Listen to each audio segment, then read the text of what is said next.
Halo, selamat sore semuanya. Selamat datang di sesi training Ifuse yang ketiga. Jadi kemarin kita udah ketemu, sekarang kita akan data cross section. Kali ini kita akan coba belajar estimasi menggunakan data time series. Oke. Baik, untuk materi dan juga tugas dan juga data itu nanti akan di-share oleh panitia.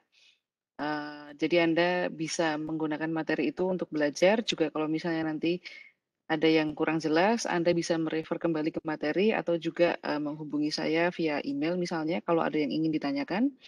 Oke, supaya intronya tidak terlalu panjang, kita mulai saja materi hari ini. Saya akan, share screen. Oke, oh ya, suara saya bisa terdengar dengan baik kan ya? Oke.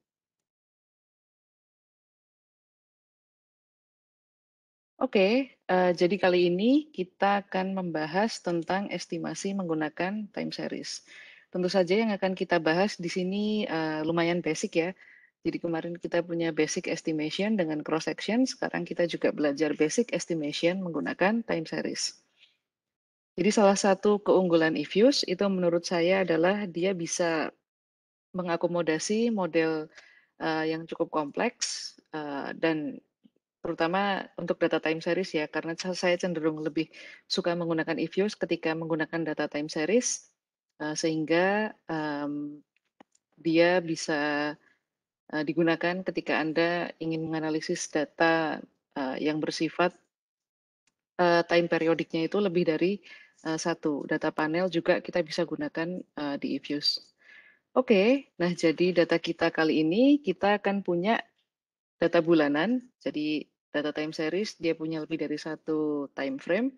Kita punya data bulanan dari bulan Januari tahun 1960 sampai bulan Desember tahun 2011. Nah, kita punya 4 variabel di sini, variabel M1 atau money supply dan variabel IP atau industrial production index level. Lalu kita punya variabel T-bill. Nah, ini yang 3 months US Treasury Rate. Lalu kita punya CPI atau Consumer Price Index. Nah, kita akan gunakan data ini untuk belajar hari ini. Oke.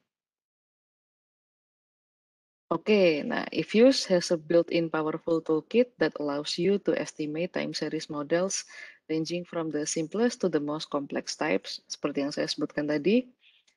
This tutorial demonstrates how to perform basic single equation time series regression technique using Ifuse. Nah, ada beberapa topik yang akan kita bahas hari ini.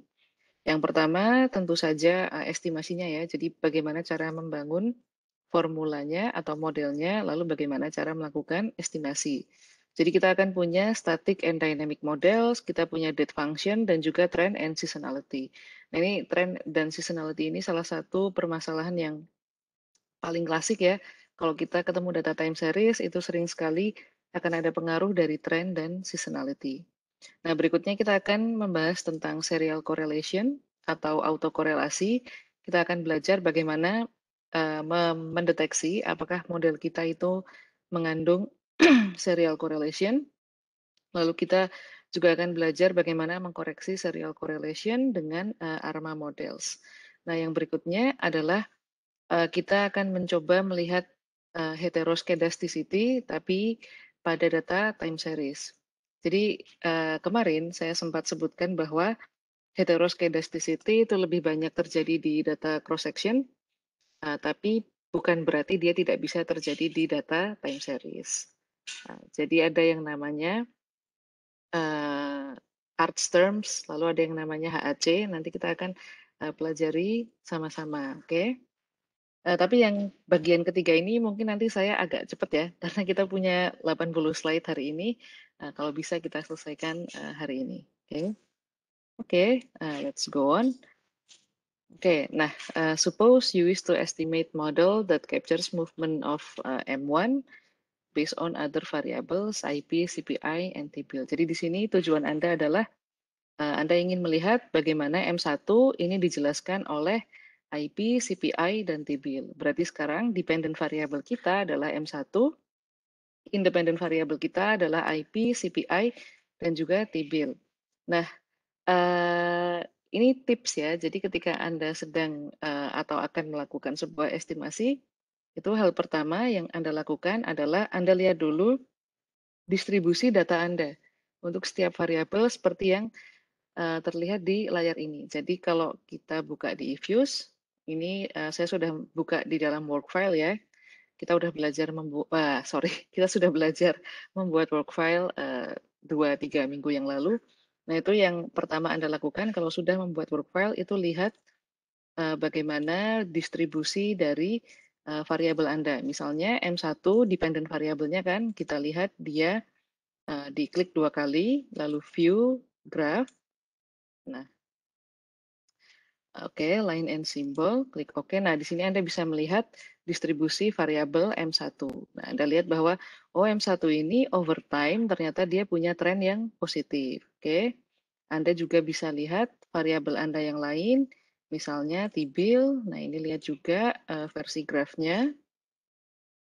Oke, nah ternyata T-bill ini dia punya fluktuasi yang naik turun. Dan ternyata di tahun 80-an dia cukup tinggi ya, tapi lalu dia mengalami penurunan lagi. Nah, ini Anda lakukan untuk semua variabel Anda, jadi Anda tahu kira-kira seperti apa distribusi data Anda. Oke, mengetahui distribusi data itu sangat penting untuk menentukan bagaimana Anda melakukan uji hipotesis.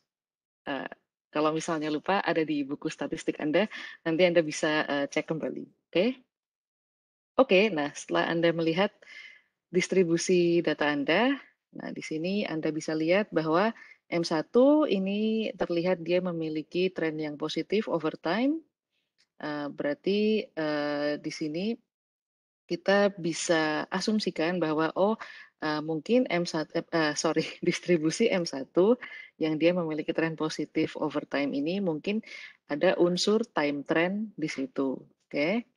Nah, lalu kita lihat bahwa CPI, ini CPI, yang ini IP, jadi kita lihat bahwa CPI dan IP ini memiliki tren yang mirip ya, keduanya, jadi sama-sama grow over time, begitu juga dengan M1.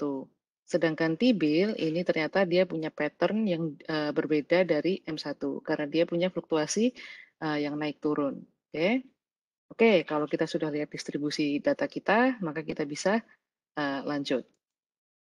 Nah, oke, misalnya kalau kita langsung masuk ke estimasi ya, di dunia nyata tentu sebelum Anda melakukan estimasi, Anda akan sudah punya dulu bagaimana kira-kira model yang ingin Anda propose. Tapi let's say kita udah punya model yang ingin kita propose, bagaimana cara kita melakukan regresi? Nah, caranya sama dengan kemarin. Jadi, kita bisa langsung masuk di either Anda klik object, new object equation, atau Anda bisa masuk di quick, lalu estimate equation, ini juga sama aja, atau Anda bisa ini Anda klik tombol control, lalu klik dependent variable dengan independent variable, klik kanan, open as equation. Nah, ini juga bisa. Oke. Nah, misalnya di sini kita punya model di mana variabel dependent kita ini adalah M1, tapi kita buat bentuknya sebagai log. Jadi log M1. Lalu independent variabelnya log IP, log CPI, dan juga T-bill. Nah, jadi di sini kita buat semua variabel itu punya satuan persen. Karena T-bill ini persen ya, jadi yang lainnya juga kita ingin buat menjadi persen. Oke, nah mari kita coba lakukan di eViews. Oke, jadi kita punya quick estimate equation. Kita punya log M1, lalu C, konstanta, lalu kita punya log IP, kita punya log CPI, log CPI, nah, dan terakhir kita ada T-bill ya, kalau nggak salah sebentar. Oh ya, oke, T-bill. T-bill. Ups. Nah, ups, sorry. Oke, nah kalau sudah pilih metodenya least square, lalu misalnya Anda ingin memasukkan seluruh sampel, ya sampelnya ini nggak usah diubah, maka Anda klik OK. Nah, jadilah hasil regresi kita yang pertama. Jadi ini ya, dependent variable, metodenya least square, ini waktu pengerjaannya, lalu sampelnya, lalu observasi yang masuk ke dalam model kita itu semua ya, jadi 624. Seperti biasa ya, setelah hasil regresinya ketemu, ya kita lihat dulu dia secara statistik signifikan atau tidak, lalu kita bisa lihat koefisiennya. Kalau kita mau, kita lihat R squared, tuh R squared-nya bagus ya, tapi agak mencurigakan. R squared yang sangat tinggi, seperti 99% itu misalnya, sekilas memang terlihat, wah bagus ya R squared-nya tinggi, tapi Anda patut curiga, karena R squared is not going to be always as good as you want it to be. Jadi kalau ada R squared yang terlalu tinggi, maka Anda patut curiga dan menganalisa lebih lanjut apakah ada sesuatu yang salah dengan model Anda. Oke, jadi ini hasil regresi yang pertama. Oke, kita balik ke PPT sebentar ya. Nah, ini yang barusan saya garis bawahi ya. Di sini R squared-nya itu sangat tinggi, 99%. Nah, ini we caution against this result. High R squared does not necessarily imply that the model is a good or useful one. Nah, jadi betul sekali R squared yang tinggi tidak serta-merta menunjukkan bahwa model Anda itu model yang ideal. Karena R squared itu tergantung dari degree of freedom. Nah, jadi kalau Anda penasaran apa hubungannya degree of freedom dengan R squared atau dengan jumlah variabel independen, nah itu Anda buka kembali buku statistik Anda, tapi rule of thumb-nya adalah semakin banyak Anda menambah independen variabel itu biasanya R squared akan semakin tinggi. Because that's how it is in statistic, but it's not necessarily show you that your model is the ideal model. Oke? Oke, lanjut. Nah, oke. Nah, mari kita lihat grafik dari hasil regresi kita. Oke, kita ingin lihat bagaimana gambaran dari residual value, actual value, dan juga fitted value. Caranya bagaimana? Caranya adalah di hasil apa namanya regresi kita ini, kita klik view. Nah, lalu kita lihat, wait a minute. Oh ini ya, actual fitted and residual value yang graph. Nah, jadinya seperti ini. Nah, kita bisa lihat bahwa actual value-nya itu yang merah, lalu fitted value-nya itu yang hijau. Nah, ada sedikit, sorry, kita bisa menduga bahwa sepertinya ada masalah di model kita. Karena apa? Karena kita lihat di sini, the residual of this regression appear to have long periods of positive values followed by long period of negative values, providing strong visual evidence of serial correlation. Nah, kita bisa lihat di bagian residualnya. Kemarin Kamis saya sempat sebutkan bahwa heteroskedastisitas dan autokorelasi itu adalah masalah di residual, bukan masalah di model. Jadi model Anda ini tetap tidak bias, tapi residual Anda bermasalah. Karena apa? Karena residual atau error dari model itu seharusnya tidak boleh memiliki pola tertentu, dan dalam kasus data time series, residual antar waktu, jadi residual dari tahun 60 ke tahun 65, ke tahun 70, atau dari bulan 1 ke bulan 2 ke bulan 3 ke bulan 4, itu seharusnya tidak memiliki nilai korelasi atau tidak memiliki pattern tertentu seperti ini. Nah, kalau Anda punya residual dengan pattern tertentu, Anda patut curiga.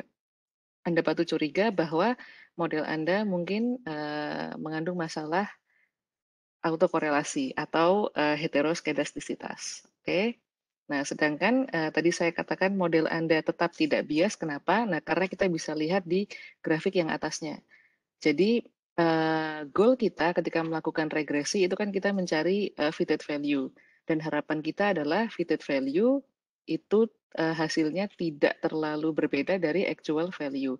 Dan di sini ditunjukkan bahwa actual value dan fitted value itu nilainya memang berdekatan. So, model Anda tidak bias, tapi ada masalah dengan residualnya. Karena residual harusnya tidak punya pattern tertentu.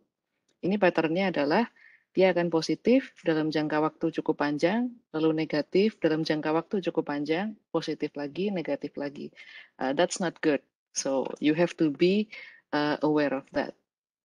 Oke, okay? Okay. Nah, jadi itu salah satu alasan ya kenapa kita patut waspada apakah model kita ini ada masalah atau tidak. Nah, ini saya kembalikan ke estimation output. Oke, ini saya save dulu ya modelnya. Mari kita beri nama equation 1. Oke, sekarang sudah tersimpan di sini. Oke, nah jadi ini tadi ya residualnya sepertinya ada masalah serial correlation. Lanjut. Oke, oke.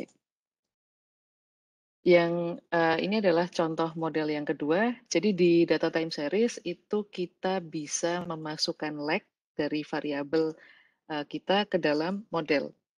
Jadi kenapa kita boleh atau bisa memasukkan lag ke dalam model time series?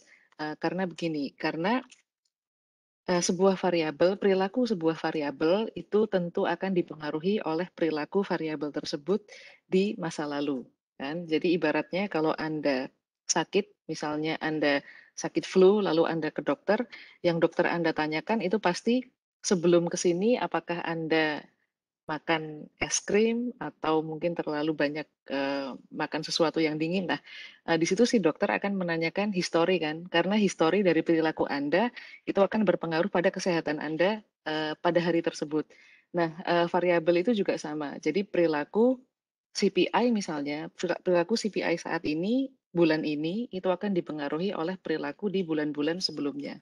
Nah, itulah kenapa kadang-kadang kita ingin memasukkan lag dari variabel independen dan juga kadang-kadang variabel dependen ke dalam model. Oke. Nah, ini adalah contoh di mana kita memasukkan lag dari variabel independen, yaitu CPI. Oke. Nah, model seperti ini itu disebut sebagai distributed lag models. In these models, one or more variable affects the dependent variable with a lag. Nah, jadi bisa saja karena M1 ini dipengaruhi oleh CPI kan, tapi CPI di bulan sebelumnya itu juga bisa mempengaruhi M1.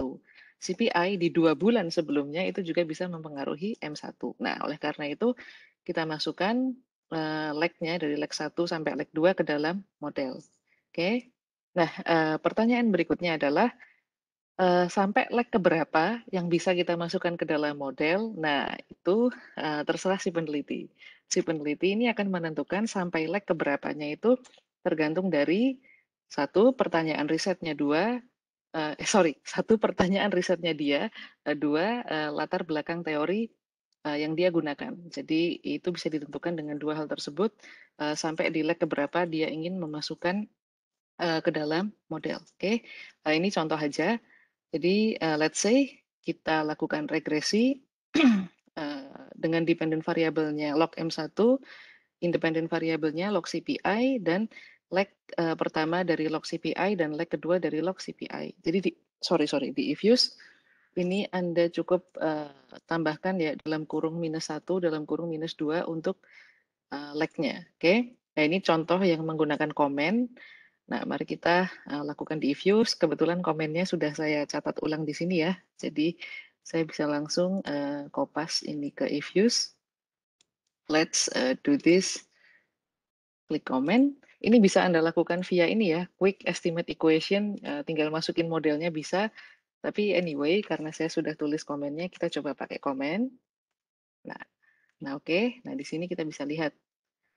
Nah, kita bisa lihat bagaimana CPI menjelaskan log M1, oh ternyata di sini CPI malah secara statistik tidak signifikan ya, tapi kita juga bisa lihat bagaimana lag pertama CPI menjelaskan M1 ternyata juga secara statistik tidak signifikan. Ternyata yang signifikan adalah log CPI minus 2. Oke, nah ini bisa R squared-nya juga cukup baik di sini, ya tapi kita tetap patut ini ya curiga apakah ini ada serial correlation atau tidak. Oh, tampaknya residualnya di sini tetap memiliki pola tertentu. Oke. Oke. Nah, jadi seperti itu cara Anda memasukkan lag variabel independen ke dalam model. Kita juga bisa memasukkan lag dari variabel dependen ke dalam model. Caranya sama aja ya. Jadi tadi kalau log CPI -1 -2, kalau Anda mau masukkan lag dari dependent variable, nah ini tinggal masukkan juga log M1 dalam kurung misalnya lag pertamanya. Nah, seperti ini misalnya. Maka Anda masukkan log M1 minus 1. Oke, Anda tinggal klik OK. Nah, di sini kita bisa lihat bagaimana lag dari dependent variable mempengaruhi perilaku dependent variable itu sendiri. Oke, jadi cukup mudah ya untuk memasukkan lag ke dalam model. Oke, ini saya hapus ya. Oke, mari kita simpan persamaan kita ini sebagai equation 2. Oke, kembali ke PPT. Nah, ini hasil regresi kita yang model 2 ya. Jadi yang ini, sorry, equation 2 ya, yang ini. Jadi notice bahwa sekarang kita, oh ya, ini saya lupa menggarisbawahi. Nah, jadi sekarang karena kita menggunakan lag-nya, lag 1 dan lag 2, maka di sini included observation-nya adalah 622. Ini kan observasi keseluruhan kita adalah 624. Tapi karena kita punya lag 1 dan lag 2 di sini, maka observasi kita jadi dikurangi 2, dikurangi jumlah lag-nya, yaitu 622. Oke. Lalu R squared sama F statistiknya ini tinggi. Tapi di sini kita lihat bahwa CPI justru secara statistik tidak signifikan. Nah, kita jadi penasaran ya, apa yang membuat hal ini terjadi? It turns out that there is substantial correlation between CPI lag 1 and CPI lag 2. Nah, jadi kalau kita melihat bahwa jadi harusnya kan secara teori ya, M1 itu dijelaskan oleh CPI. Tapi ketika kita memasukkan lag dari CPI, lag 1 sama lag 2-nya, ternyata yang signifikan sekarang hanya yang CPI yang lag kedua. Nah, ini patut kita pertanyakan ya. Kenapa patut kita pertanyakan? Karena kalau menurut teori harusnya M1 dijelaskan oleh CPI, maka harusnya ini hasilnya juga tetap secara signifikan statistik. Tapi ternyata hasilnya tidak seperti itu. Nah, jadi di ekonometri, cara kita menganalisa pekerjaan kita itu tidak hanya semata-mata berdasarkan kaidah statistik, tapi Anda juga harus menggunakan kaidah dalam ekonomi itu sendiri. Jadi misalnya, Anda tahu secara teori bahwa M1 harusnya dijelaskan oleh CPI, tapi hasilnya secara statistik tidak signifikan, itu Anda patut pertanyakan. Anda pertanyakan, apakah ada yang salah dengan model saya karena dia berlawanan dengan teori? Apakah penyusunan model saya kurang tepat atau apakah ada masalah dengan residual di model saya? Oke. Nah, di sini kita lihat bahwa lag kedua signifikan, lag 1 tidak signifikan, dan CPI-nya sendiri tidak signifikan. Nah, asumsi yang bisa kita ajukan untuk kasus ini itu adalah bahwa CPI -1 dan CPI -2 itu mungkin memiliki korelasi yang cukup tinggi. Nah, permasalahan ini ada di bab-bab awal ekonometri ya. Ini adalah permasalahan multikolinearitas. Nah, multikolinearitas itu sebetulnya tidak masalah ada di dalam model selama kadarnya tidak terlalu tinggi, ya kan? Nah, melihat adanya fenomena ini, maka kita patut curiga adanya multikolinearitas di antara ketiga independen variabel. Nah, maka kita harus mengecek hal itu. Oke, Oke, so let's go back to the PPT. Nah, di sini kita bisa melihat korelasi. Cara yang paling mudah adalah dengan melihat matrix correlation di antara CPI, CPI -1 dan CPI -2. Anda bisa lakukan covariance analysis misalnya dengan kita show CPI, CPI -1, CPI -2. Oke, mari kita lakukan di Ifuse. Ini ya. Saya close dulu. Oh iya, kalau Anda mengetik komen di komen table ini harus satu baris ya. Jadi komennya tidak boleh di spasi. Oke, nah kalau sudah kita bisa lihat matrix correlation-nya dengan cara kita lihat covariance analysis. Oke. Wait, I think I make some mistake here. Covariance analysis, correlation. Oh, okay. Oh, yeah, yeah. I make a bit mistake. Sorry. Covariance analysis. Nah, ini kita lihat correlation-nya. Oke. Nah, kita bisa lihat di sini bahwa mereka punya korelasi yang sangat amat tinggi, hampir satu ya. Jadi ini sudah 0,999 antara CPI dengan CPI minus 1, begitu juga dengan CPI dengan CPI minus 2.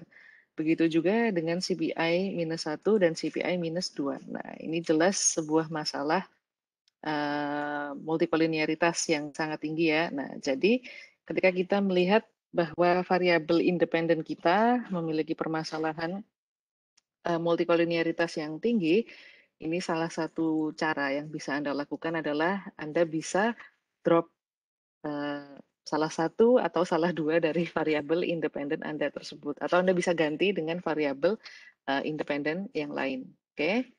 Karena kalau setinggi ini korelasinya, nanti hasil dari regresi Anda itu akan misleading. Oke? Oke. Nah, jadi kalau sudah, as you can see from the correlation matrix, the series are highly correlated atau multicollinearity. This multicollinearity makes it difficult to estimate the effect at each leg. Nah, jadi karena dia korelasinya sangat tinggi antara leg 0, leg 1, dan leg 2, jadi kita kesulitan untuk membedakan efek dari leg 1, efek dari leg 2, leg 1, dan juga leg 0 terhadap M1. Nah, ini terlalu gray ya, jadi terlalu tidak jelas. Oleh karena itu, kita harus mengatasi permasalahan multikolinearitas ini. Oke. Oke, nah salah satu cara untuk menginvestigate collinearity among regression is the coefficient variance decomposition. Jadi Anda bisa melakukan ini ya, koefisien variance decomposition kalau Anda mau, tapi sebetulnya menggunakan matrix correlation itu sudah cukup.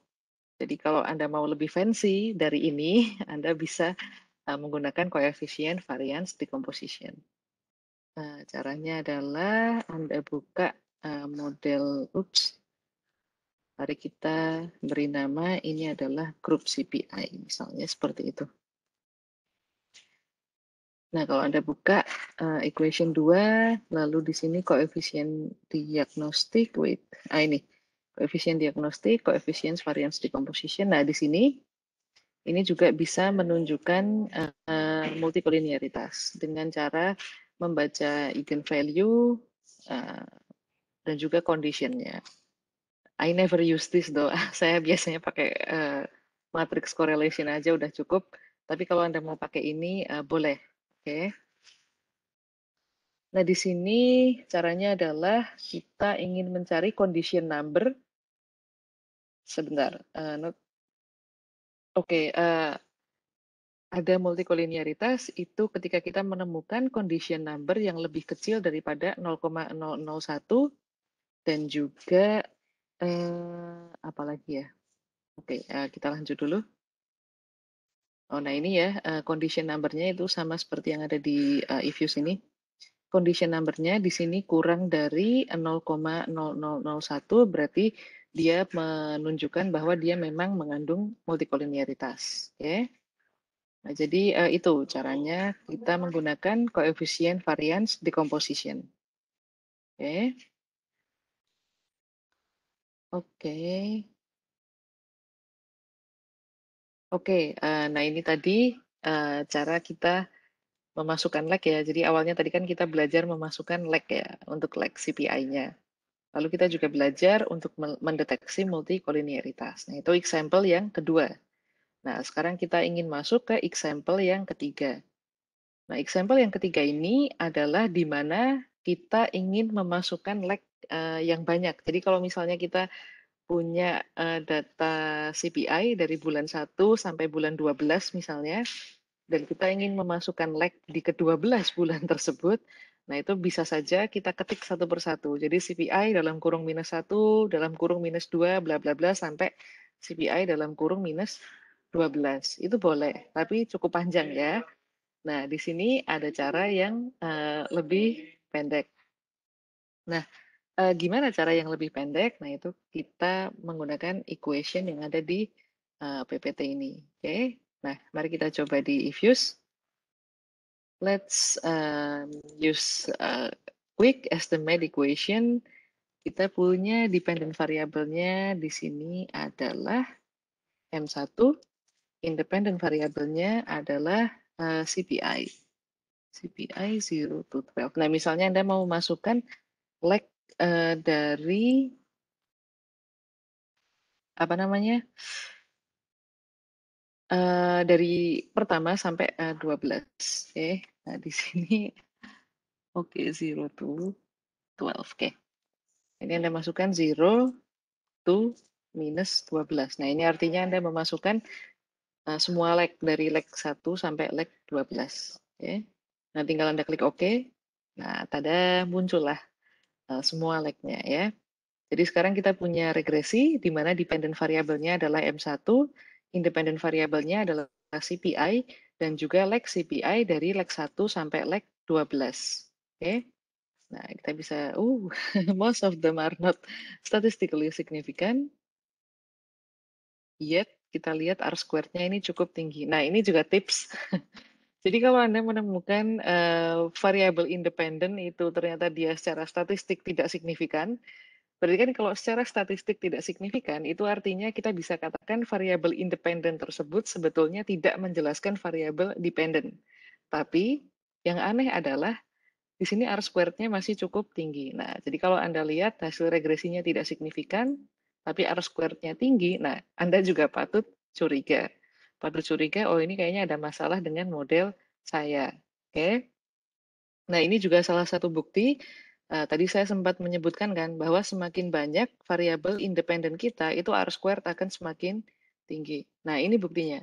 Jadi variabel independennya ditambah sampai ini 13 variabel independen ya, itu R squared-nya 96%. Tapi dari ke-13 variabel independen ini, yang signifikan cuma satu.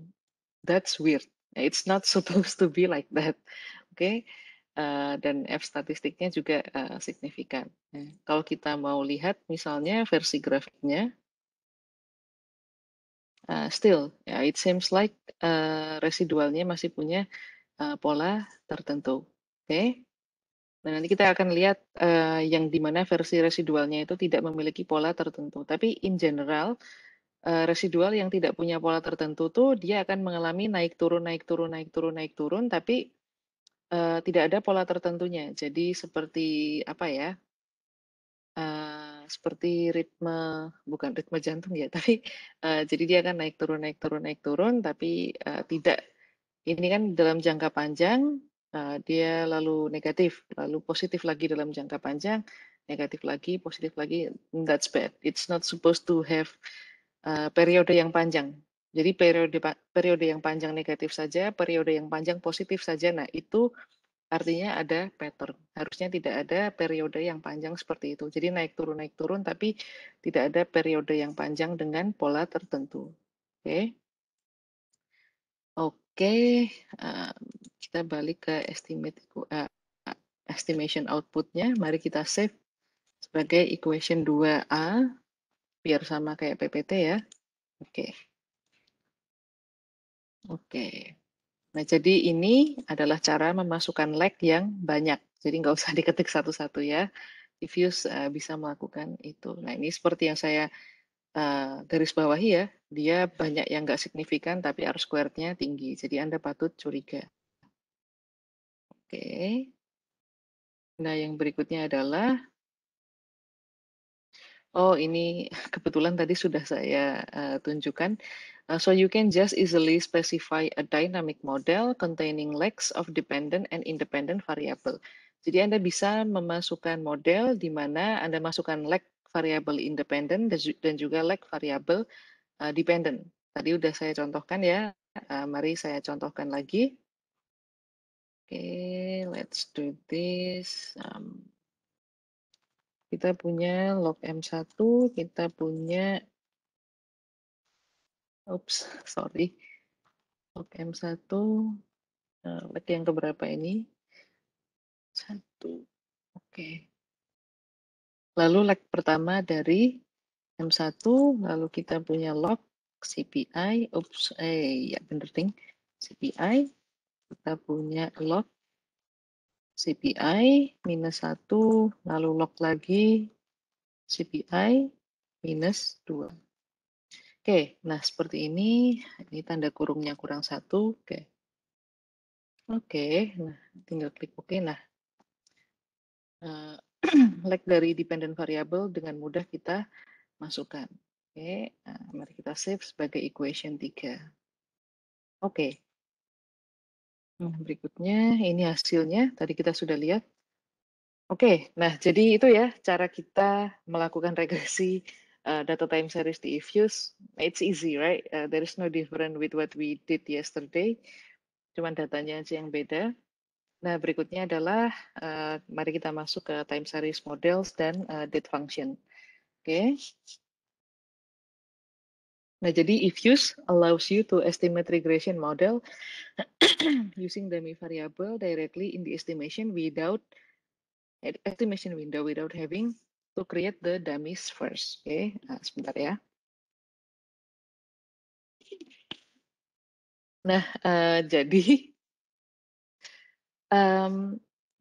ada saat tertentu di mana kita ingin memasukkan dummy variable ke dalam model kita. Sebagai contoh, kalau kita lihat dari data M1 kita ini, kita lihat bahwa M1 ini dia tumbuh secara signifikan dan dia tumbuh secara positif dan secara tajam gitu ya, itu setelah tahun 2008.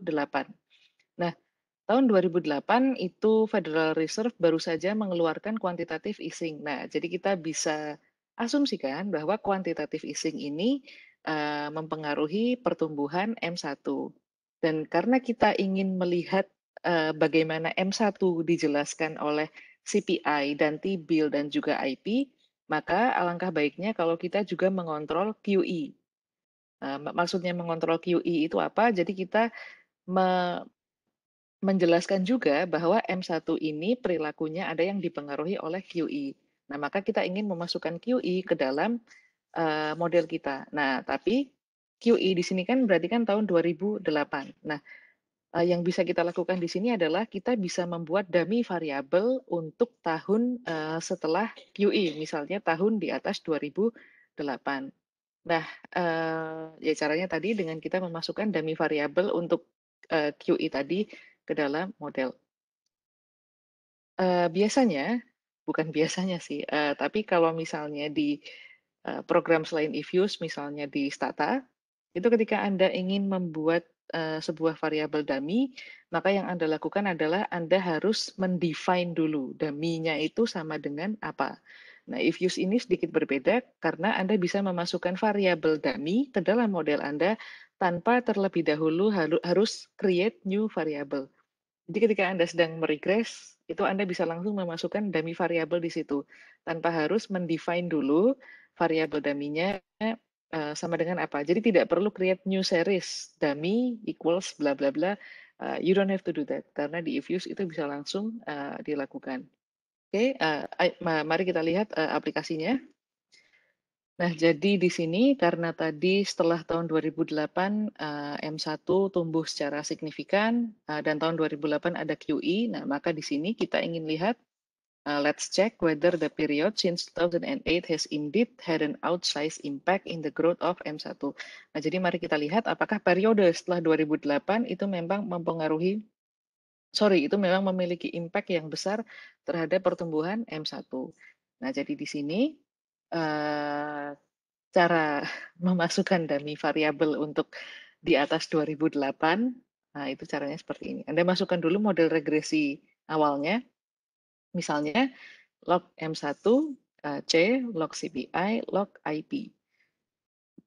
Nah, dummy variabelnya itu adalah Anda kasih add di sini, add year di atas 2008 atau year lebih besar daripada 2008. Nah, ini artinya at year di atas 2008 ini dia membuat dummy variabel di mana dia akan sama dengan 1 untuk periode setelah 2008 dan 0 untuk selain itu. Jadi 0 untuk periode sebelum 2008. Nah, nanti koefisien dari dummy variabel ini itu akan menunjukkan bagaimana QE tadi itu mempengaruhi pertumbuhan M1. Karena QE kan diberikan 2008 ya, berarti yang terkena QE itu yang setelah 2008. Oke, nah mari kita coba di Ifuse. Ini sudah saya tulis komennya ya. Ini kita pakai komen lagi, jadi regresi least square itu komennya adalah LS. Oke, kalau regresi selain least square, nah itu ada komen lain. Nah kebetulan saya nggak hafal, saya cuman hafal yang LS saja. Nah, jadi LS, log M1, C, log CPI, log IP at year more than 2008. Nah, kalau kita enter, nah maka di sini kita bisa lihat hasil regresinya. Nah, ini dependent variabelnya M1, yang log CPI, koefisiennya ini menjelaskan bagaimana CPI menjelaskan M1, yang koefisien IP menunjukkan bagaimana IP menjelaskan M1. Nah, yang pengaruh dari QE itu yang ini, yang 0,18 ini. Nah, ini semua signifikan, R-squared-nya juga cukup baik. Let's see whether it's good or not in terms of residual graph. Okay, maybe it's not really that good. Mungkin masih ada serial correlation ya di sini. Nanti kita akan belajar bagaimana mendeteksi serial correlation. Oke. Nah, tapi ini ya, saya ingin menunjukkan dulu cara membuat dummy variabelnya. Jadi cukup mudah ya. Nggak usah mendefine dulu dan segala macam. Anda bisa langsung masukkan ke dalam model. Oke. Oh iya, kalau ada pertanyaan silahkan diketik di chat ya. Jangan ragu-ragu. Kalau misalnya Bu kecepatan, nah itu silahkan bilang juga di chat. Nanti saya akan slow down. Oke. Nah, jadi begitu caranya. Nah, ini hasilnya. Oke, nah, the estimation output is shown here. Notice that the impact of the dummy variable on M1 is large and significant. Oke. Oh, saya lupa memasukkan T-bill ke dalam model. Sorry, guys. Ini ada T-bill di sini rupanya. Oke. Nah, oh, jadi lebih lumayan ya. Oke. Nah, jadi ini artinya adalah post 2008 atau setelah 2008 itu ada significant increase in M1. Oke. Jadi seperti itu. Oke, ini saya save dulu ya sebagai equation 4. Nah, berikutnya adalah kita juga, you can also create dummy for each year post 2008 to determine their individual impact on growth of M1. Nah, jadi kalau di sini tadi kita hanya melihat efek dari setelah 2008, tapi kalau kita ingin breakdown satu-satu, jadi bagaimana pengaruh dari tahun 2008, 2009, 2010, 2011 terhadap M1. Nah, itu kita bisa membuat dummy variabel untuk setiap tahun tersebut. Nah, caranya bagaimana? Caranya tadi ya Anda masukkan apa namanya? Model basicnya dulu, log M1, log CPI, log IP, T-bill. Nah, di dummy variabelnya ini Anda tuliskan at year sama dengan 2008, at year sama dengan 2009, at year sama dengan 2010, dan at year sama dengan 2011. Oke? Nah, setiap dummy variabel ini, jadi at year 2008, ini artinya dia sama dengan 1 untuk 2008 dan 0 untuk tahun selain 2008. Oke, begitu juga dengan tahun yang lain. Oke, nah ini konteks dummy yang beda sama yang kemarin kita bahas ya. Jadi si dummy yang kemarin kita bahas itu kayak misalnya yang male or female, married or not married, itu nanti yang female itu masuk ke koefisien dan yang not married itu masuk ke koefisien. Nah, sebetulnya mirip ya dengan ini, tapi di sini semua tahunnya itu kita masukkan karena kita ingin gimana menjelaskannya? Karena kita ingin melihat efek dari setiap individual tahun yang ada di sini. Nah, jadi ketika year sama dengan 2008, itu satu untuk tahun 2008 dan nol yang selain 2008 itu masuk ke konstanta. Begitu juga yang year 2009, kalau 2009 sama dengan satu, selain 2009 itu sama dengan nol atau masuk ke konstanta. Nah, begitu juga dengan tahun-tahun yang lain. Oke? Oke, mari kita coba praktek di eFuse ya. Nah, ini ada komennya di sini. Kebetulan saya udah ada, tinggal kopas saja.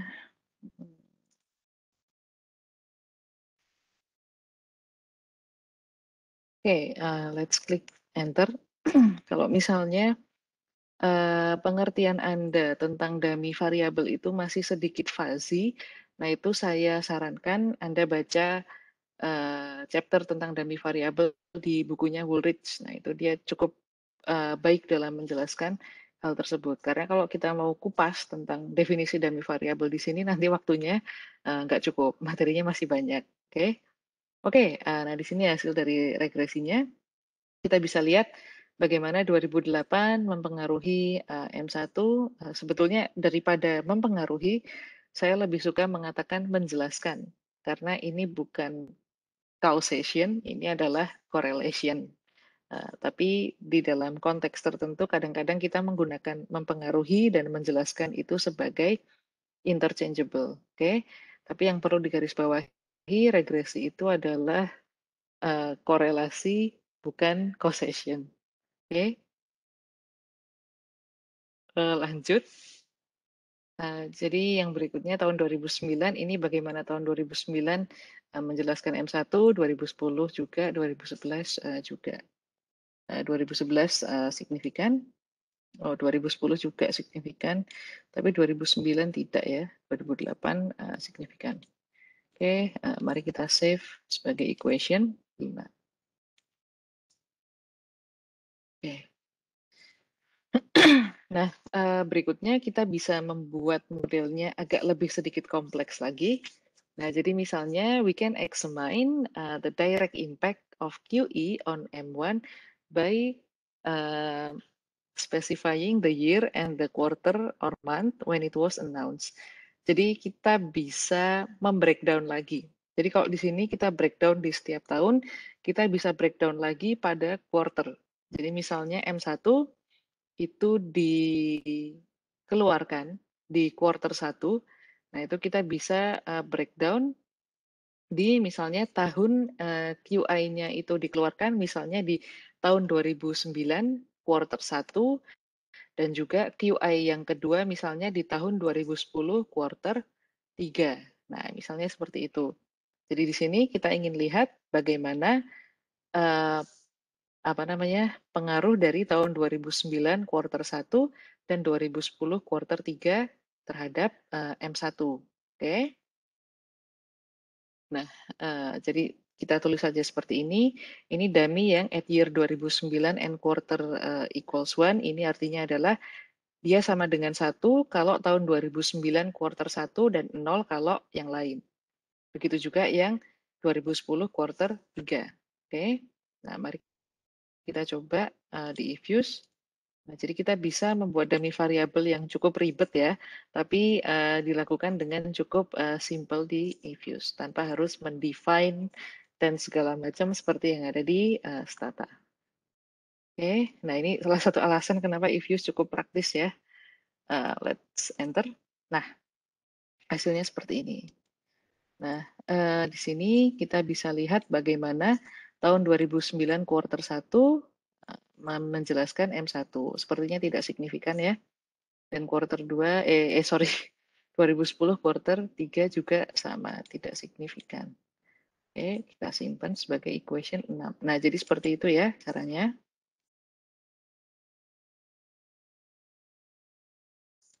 Oke, nah ini hasilnya sama seperti yang kita lakukan. Oke, nah selain add year, nah jadi tadi kita punya dummy add year ya, add year sama add quarter. Nah jadi kalau di data time series Anda bisa langsung membuat dummy satuan waktu, add year, add month, add quarter, you can do all of that. Sedangkan kemarin di data cross section kita punya add expand, ya kan? Kita expand yang male sama yang married. Nah, itu dummy variable yang untuk cross section. Yang di time series ini kita punya dummy untuk setiap satuan waktu. Oke. Okay? Nah, selain tadi add year, add quarter, kita juga punya yang namanya during. Nah, you can also create dummy variable by specifying the date value using the add during function. For example, based on the graph shown here, it also seems that the growth of M1 was unusually high in 1988 and 1993. Nah, jadi di sini kita bisa lihat bahwa pada tahun 1988 sampai 1993, berarti sekitar sini ya, itu pertumbuhannya M1 itu juga secara tidak biasa itu cukup tinggi. Nah, kita ingin lihat bagaimana pengaruh durasi ini 88 sampai 93 ini terhadap M1. Nah, maka kita bisa membuat dummy variable untuk during. Jadi during 1988 during 1988 to 1993. Now, let's create dummy variable for this period and examine its impact on the growth of M1. Oke. Nah, jadi during itu kayak selama ya, selama 1998 bulan pertama sampai 1993 bulan ke-12. Nah, jadi modelnya seperti ini. Kita punya log M1, independent variabelnya CPI dan IP. Nah, kita juga ingin lihat bagaimana pengaruh periode ini ya, 1988 M01 atau bulan pertama sampai 1993 1993 M12. Nah, ini kita masukkan di tanda petik seperti ini ya, dalam kurung. Ini yang add during. Oke. Nah, alternatively, selain menggunakan during, Anda juga bisa menggunakan komen yang bawah ini. Jadi Anda bisa, selain pakai during ya, Anda bisa pakai function date. Nah, jadi date lebih besar sama dengan add date file. Date file ini oke, jadi si date ini seperti during, cuman dia membreakdownnya dengan agak sedikit lebih kompleks ya di sini. Jadi add date, lalu kita tuliskan periode awalnya, periode pembukanya, yaitu 1988 bulan pertama, lalu kita tulis N di sini, lalu add date lebih kecil sama dengan date eval 1993 M12. Nah, jadi lebih besar sama dengan ini untuk periode pembuka, lebih kecil sama dengan untuk yang periode penutup. Jadi Anda bisa pakai yang atas atau pakai yang bawah, nanti hasilnya sama. Cuman yang bawah memang agak sedikit lebih kompleks ya. Anyway, kita akan coba keduanya. Oke, mari kita coba buka di Views.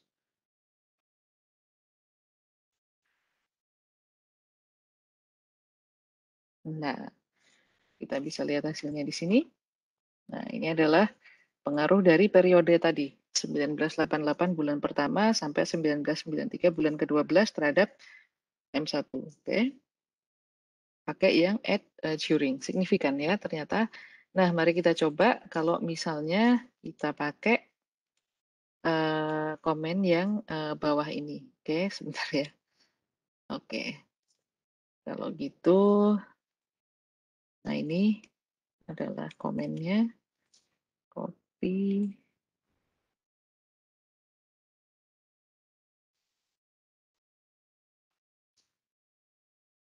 Nah, ini harusnya sama ya hasilnya, sama yang equation 7 tadi. Oke, nah mari kita buka equation 7. Nah, Anda bisa lihat bahwa ini koefisiennya aja ya, koefisiennya itu sama. Standar errornya juga sama. Jadi ini essentially adalah dua komen yang sama, tapi yang satu lebih panjang daripada yang lain komennya. Oke? Oke.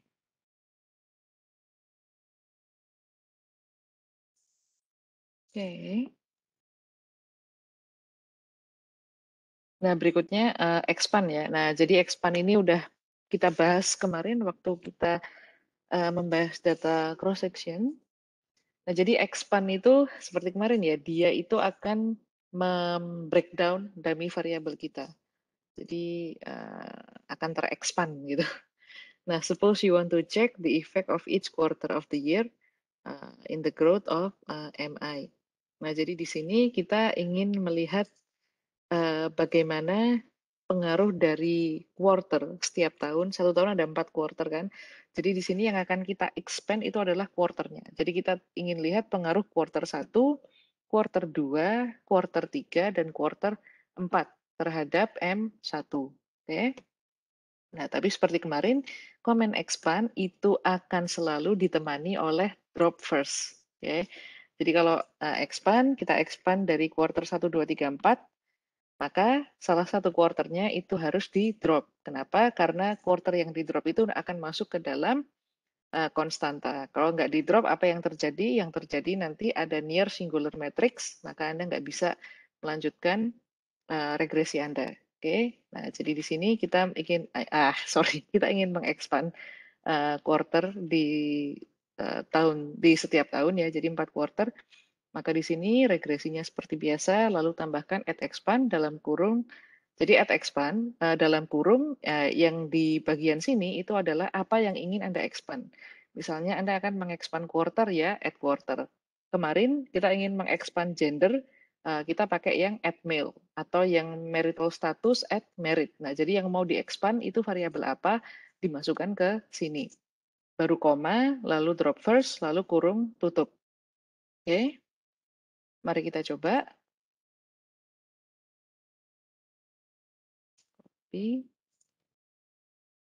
Oke, masuk ke komen.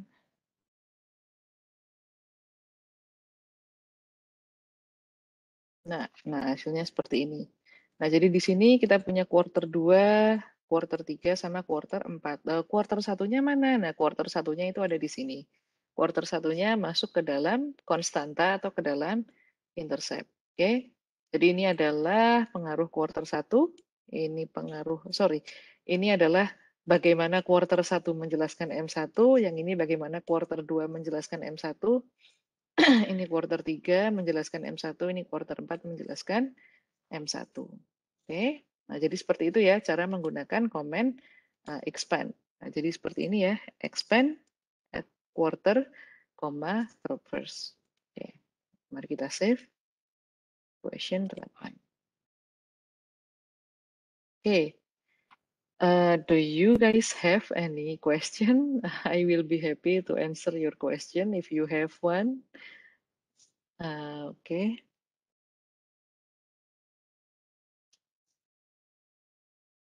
Oke, sambil kalau ada pertanyaan ya silahkan diketik atau disampaikan. Oh, saya tidak keberatan dipotong di tengah-tengah kok, jadi jangan khawatir. Nah, berikutnya kita akan masuk ke subbab trend and seasonality. Nah, jadi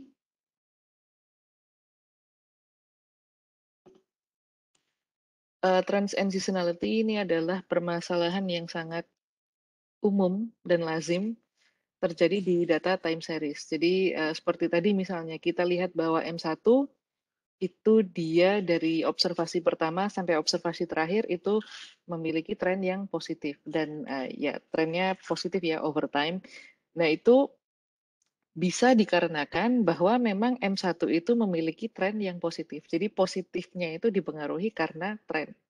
Atau misalnya tadi T-bill. Kita tadi lihat T-bill itu naik turun, tapi dia yang di puncak, jadi naik cukup tinggi, lalu turun lagi, naik cukup tinggi, lalu turun lagi.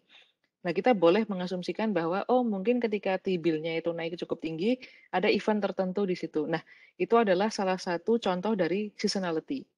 Kalau di konteks Indonesia, misalnya inflasi itu akan tinggi, itu menjelang Lebaran dan juga Natal, dan juga Idul Adha misalnya, dan Tahun Baru misalnya. Jadi yang liburan-liburan, itu biasanya inflasi cukup tinggi. Nah, event-event tertentu tadi, nah itu yang disebut sebagai seasonality. Jadi kayak dari tahun ke tahun, itu kalau menjelang Lebaran, inflasi pasti tinggi. Dari tahun ke tahun, kalau menjelang Natal, inflasi cukup tinggi. Nah, itu adalah efek dari seasonality. Nah, jadi itu tadi tren dan seasonality.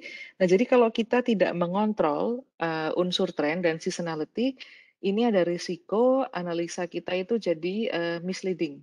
Jadi kita tidak melihat perilaku variabelnya as is ya. Jadi dia masih dipengaruhi oleh seasonality dan juga trends. Makanya itu harus kita kontrol di dalam model. Oke.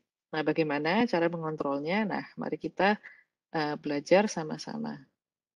Nah, jadi ini ya, kita punya M1 sama IP.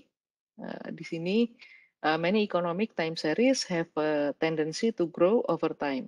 Now, ignoring the fact that two series contain time trend can lead to a falsely conclude that change in one variable actually cause change in the other variable. Jadi kalau misalnya ya kita lihat M1 sama IP di sini, mereka sama-sama punya tren positif.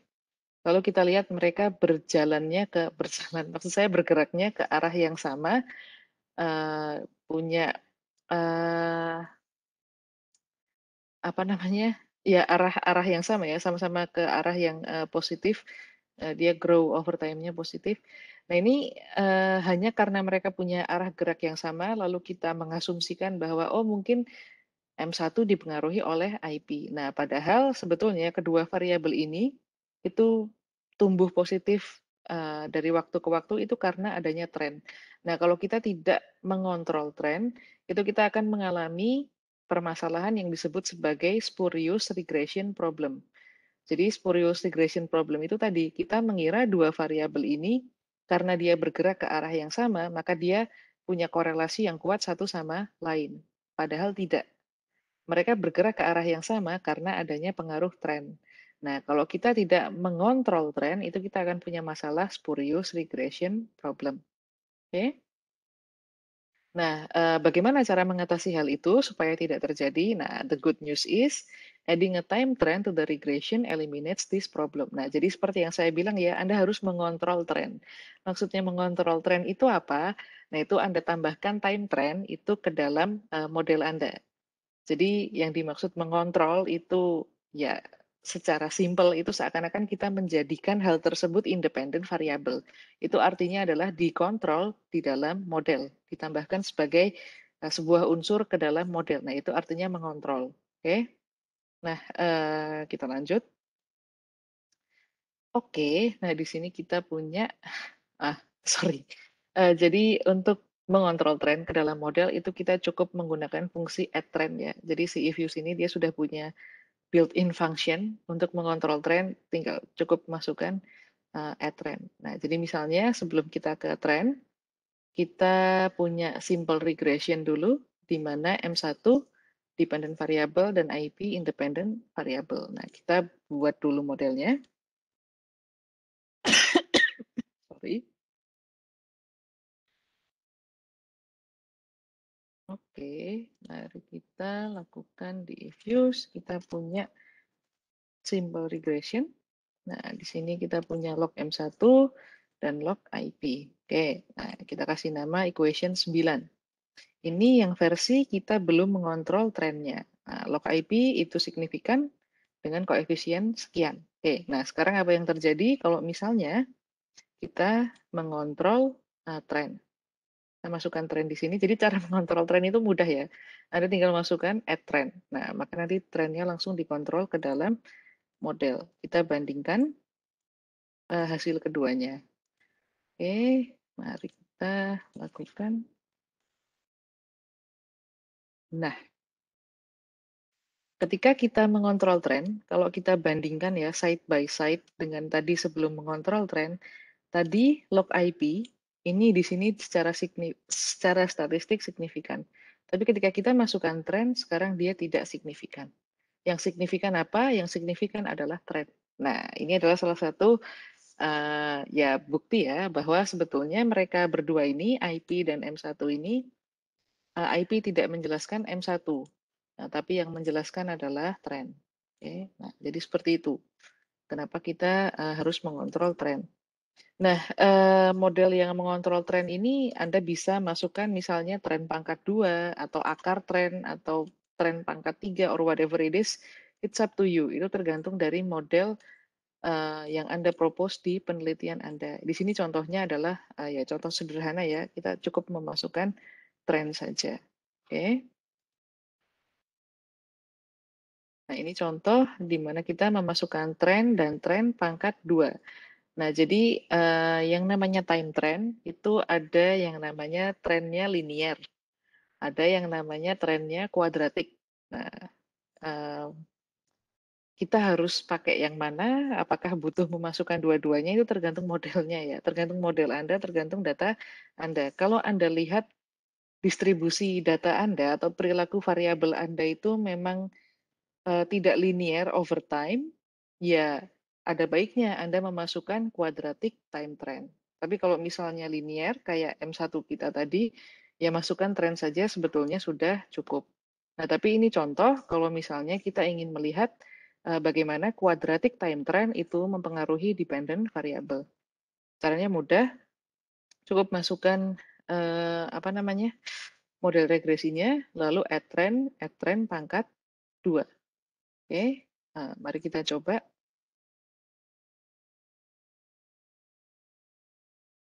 Oke, sepertinya sudah mau, oh masih jam 5 ya. Tadi saya kira sudah mau maghrib, karena kita baru sampai slide 32. Oke, mari kita coba. Nah, ini yang, let's close this one. Close this one as well. Nah, ini Anda memasukkan quadratic time trend dan juga trend. Oke, nah, jadi seperti itu ya caranya. Cukup simple. Oke, lanjut. Nah, berikutnya adalah seasonality. Nah, kalau tadi trend, seasonality. Nah, kalau trend itu sebetulnya it has a lot to do with time aja ya. Jadi, um, sebagai contoh M1 tadi ya, money supply. Kalau misalnya money supply itu kan dia dipengaruhi banyak hal ya. Tapi seiring berjalannya waktu, tentu saja money supply itu dari waktu ke waktu akan naik kan. Karena nilai uang itu turun dari waktu ke waktu. Nah, oleh karena itu money supply itu dari waktu ke waktu itu akan naik. Jadi itu adalah time trend. Jadi memang itu adalah pattern-nya dia. Tapi kalau seasonality itu adalah event lain. Jadi event lain di luar model yang mempengaruhi variabel di dalam model. Nah, jadi contohnya di sini, sometimes time series exhibit seasonal patterns. For example, retail sales tend to be higher in the last quarter of the year because of holiday shopping season. Nah, jadi di sini dikatakan bahwa harga retail itu biasanya tinggi kalau misalnya dia di quarter keempat karena adanya holiday shopping season ya untuk Natal dan juga Tahun Baru. Nah, most macroeconomic series are already seasonally adjusted beforehand, so there is no need to worry about seasonal issue.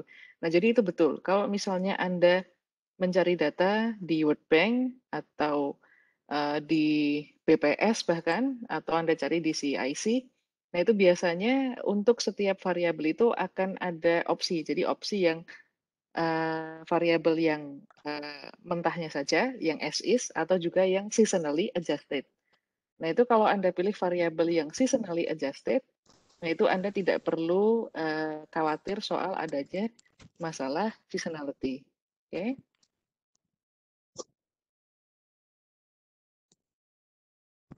Apakah ada pertanyaan?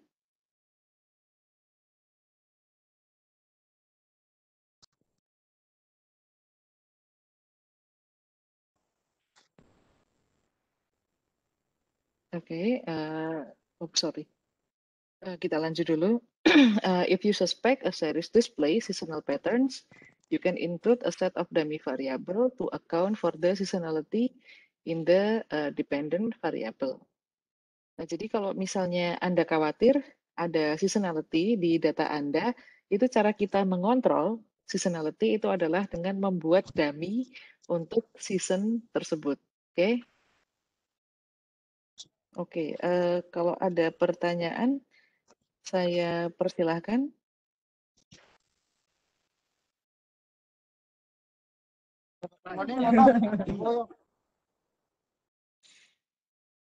Halo, apakah ada pertanyaan?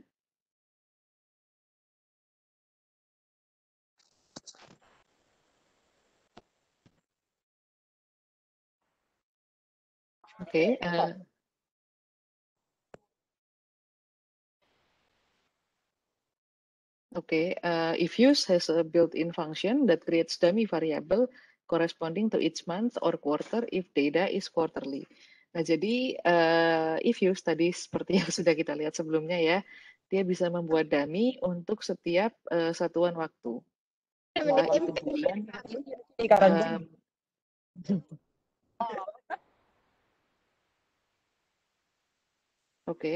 jadi if use punya built-in function ya untuk setiap satuan waktu, entah itu bulan, quarter, atau juga tahun, atau bahkan minggu dan juga hari, tergantung satuan dari data Anda. Nah, jadi di sini misalnya ya, kita ingin mengontrol seasonality untuk Natal misalnya. Nah, Natal kan terjadi setiap bulan 12.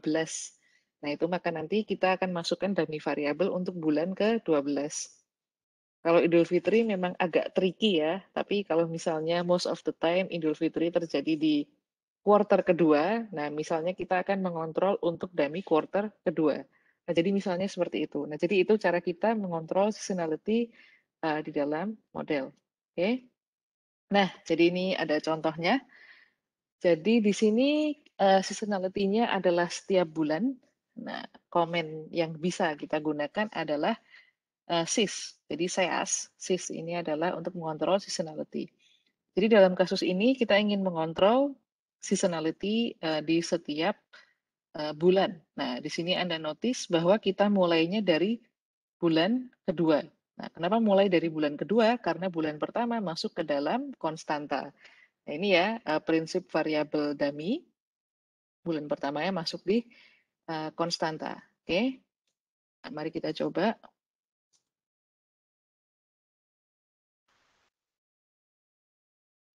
Let's see. Ini tadi dengan time trend. Oke, nah ini kalau Anda menulis komen di sini satu baris ya. Jadi if use nggak bisa mengeksekusi kalau nggak di baris yang sama. Oke, nah ini kita bisa lihat bagaimana setiap season atau setiap bulan, ya ceritanya seasonnya ada di setiap bulan, itu menjelaskan M1. Yang season di bulan pertama itu di di konstanta. Oke, nah jadi seperti itu cukup mudah. Anda bisa lihat bahwa rupanya, oke, seasonality-nya nggak terlalu ini ya, signifikan secara, kayaknya ada yang aneh. Oh, sebentar ya. Apa yang keluar hanya sampai 7 ya. Let me see.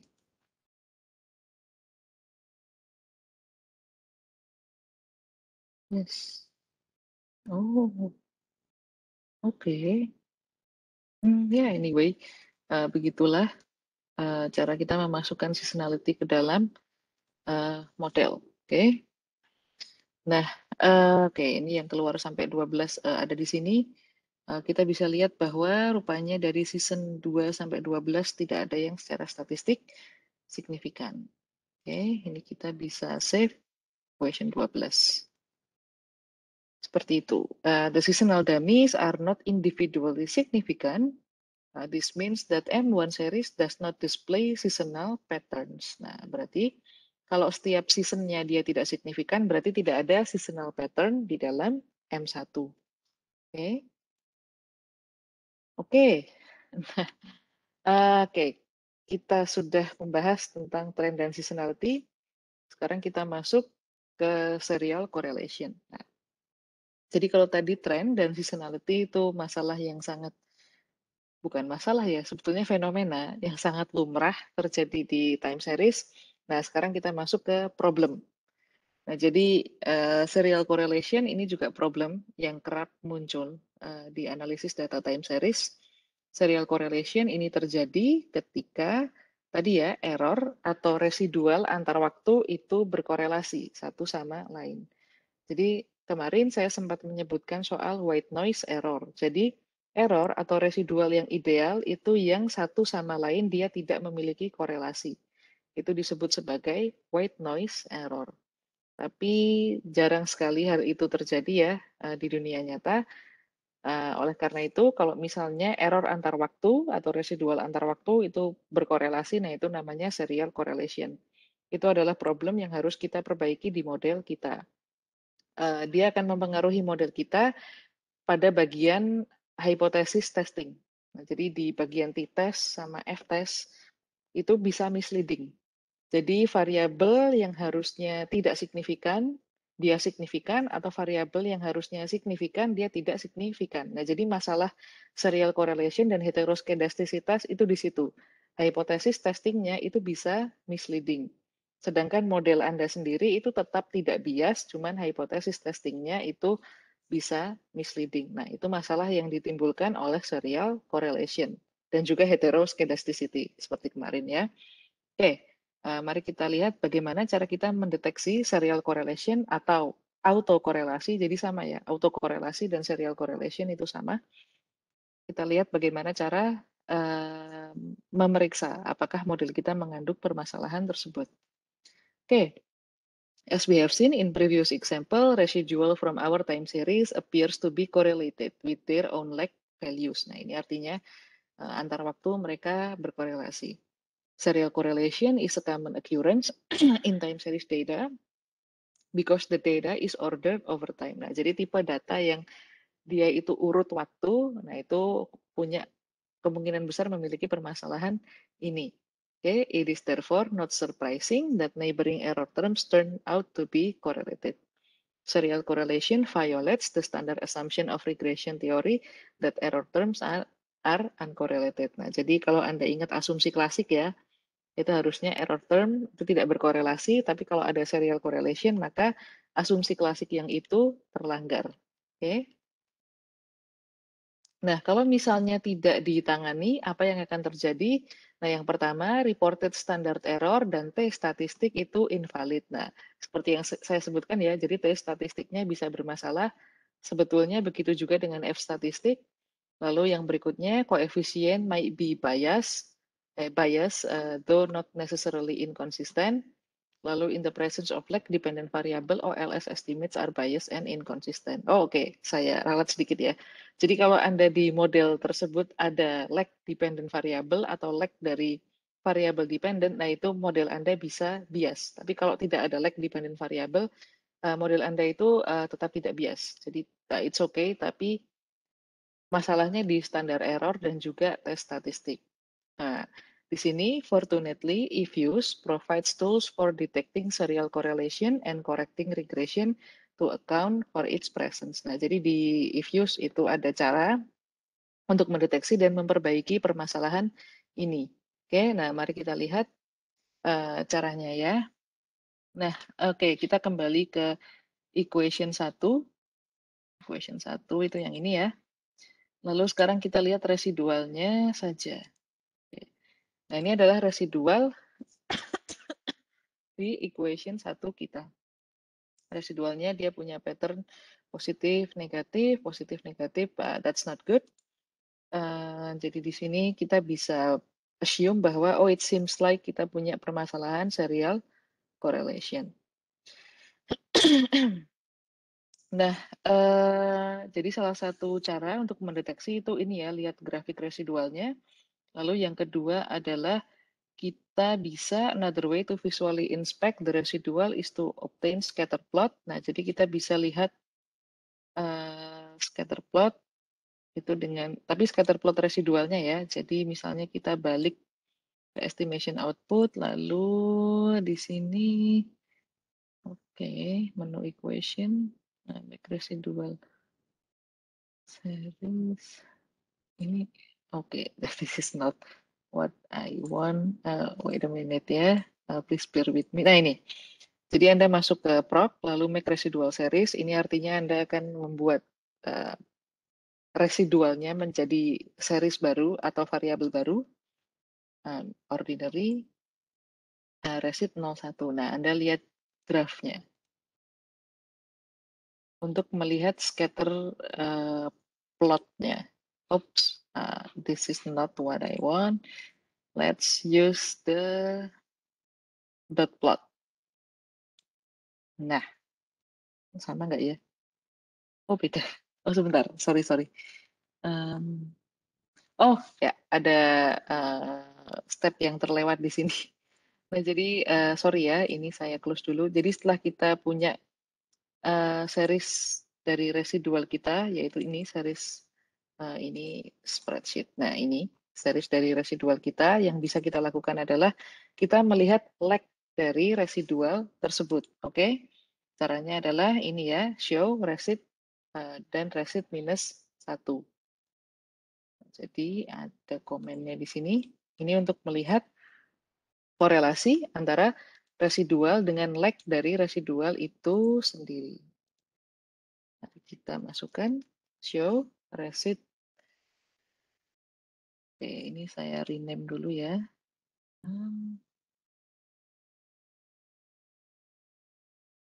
Receipt apa tadi namanya? Receipt underscore EQ1. Oke, receipt underscore EQ1.